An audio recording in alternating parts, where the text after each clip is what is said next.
Le média partenaire de NTD, The Epoch Times, apparaît brièvement dans le dernier film de super-héros de Marvel. Et un média d'État chinois n'a pas apprécié. Mais ce film n'est pas le seul à être confronté à la censure chinoise. Spider-Man No Way Home ainsi que d'autres ont également été censurés par la Chine. Un incendie s'est déclaré pendant le confinement à Shanghai, laissant les habitants d'un immeuble résidentiel bloqués à l'intérieur. Bonsoir et bienvenue dans Regard sur la Chine. Le dernier film de super-héros de Marvel, Doctor Strange 2, est sorti en première mondiale. Mais il est peu probable que le film sorte en Chine. Un média appartenant au Parti communiste chinois a été très critique au sujet du film. Pourquoi sont-ils furieux? C'est à cause de cette scène. Ceci est la boîte à journaux de l'édition en langue chinoise de The Epoch Times. The Epoch Times est aussi le média partenaire de NTD.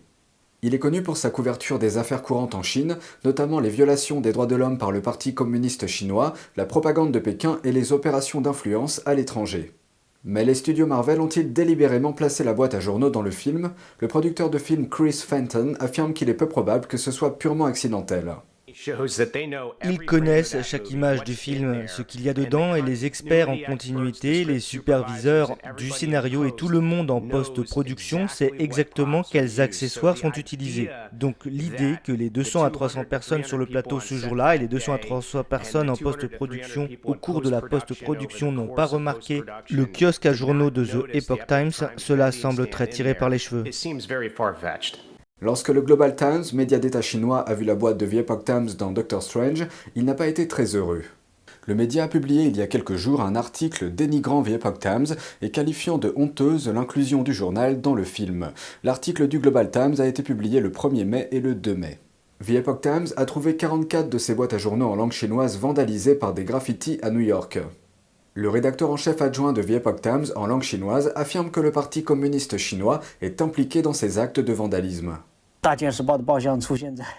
Le kiosque à journaux d'Epoch Times est apparu dans un film à succès. Le PCC n'a pas apprécié, alors il a envoyé des gens faire des graffitis sur nos kiosques à journaux. C'est ce qu'il fait toujours. Cela s'est produit à de nombreuses reprises. Chaque fois que nous faisons un reportage sur un incident majeur concernant le PCC, il vandalise nos kiosques à journaux.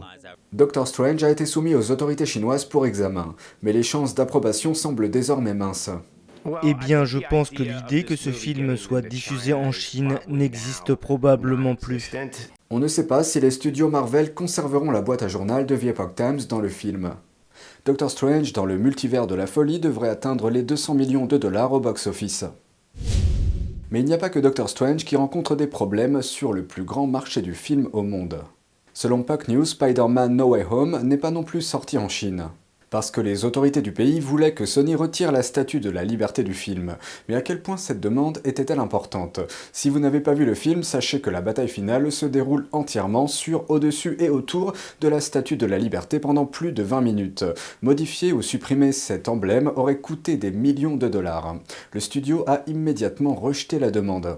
Les censeurs chinois ont alors suggéré de couper certains plans patriotiques de l'œuvre ou de masquer le visage de la statue de la liberté.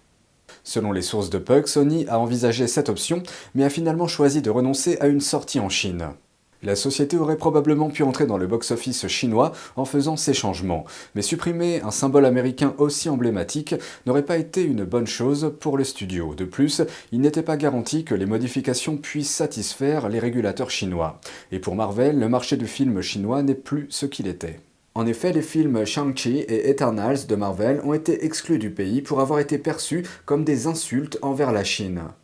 La star de Shang-Chi, Simu Liu, et la réalisatrice d'Eternals, Chloé Zhao, ont été qualifiés de traîtres en Chine pour avoir critiqué le parti communiste au pouvoir.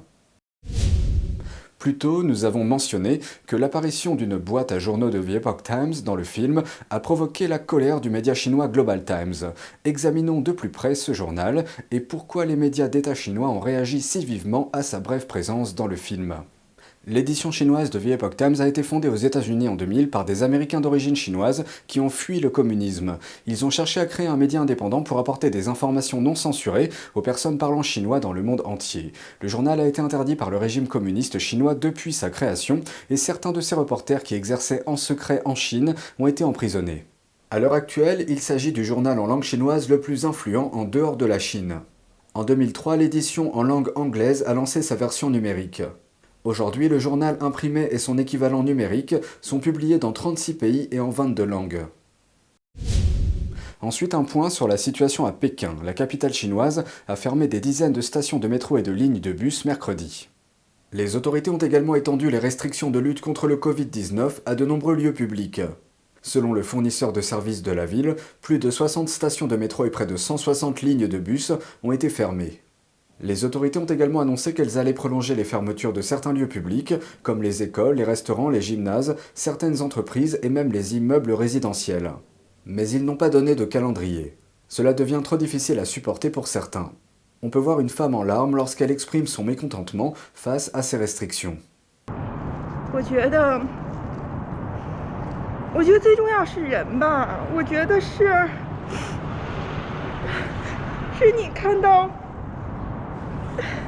你看到一个以前拥挤的城市，现在是空旷的，然后你就会不自觉地想到这些人会怎么生存，然后我感觉到是一种很压抑的一种情绪吧。 Avec des dizaines de nouveaux cas par jour, Pékin soumet ses habitants à des tests massifs de dépistage, essayant de trouver et d'isoler le virus avant qu'il ne se propage. Cette semaine, 12 des 16 districts de la ville ont organisé une deuxième série de tests et un autre reste à venir.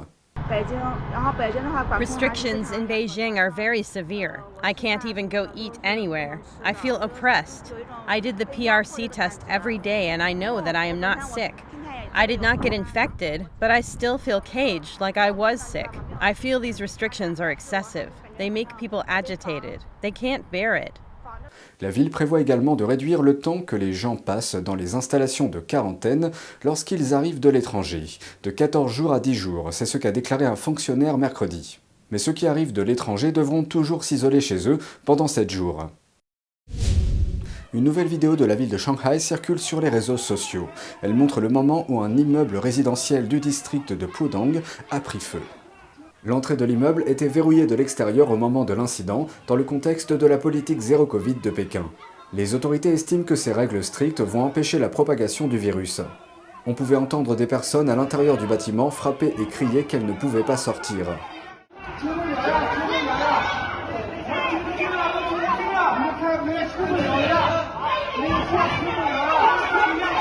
Plus tard, quelqu'un est arrivé avec une clé et a ouvert la porte. Après que les résidents se sont dispersés, certaines personnes sont entrées dans le bâtiment pour essayer d'éteindre le feu. Peu après, un homme s'est précipité vers la porte. Aucun média local n'a parlé de l'incident.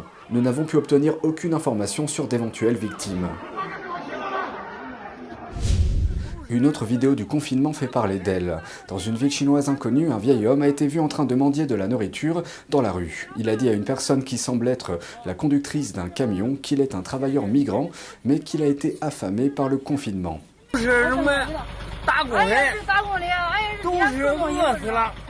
Quelques instants plus tard, la présumée conductrice du camion lui a donné plusieurs bananes ainsi que d'autres aliments. L'homme a rapidement été ému aux larmes.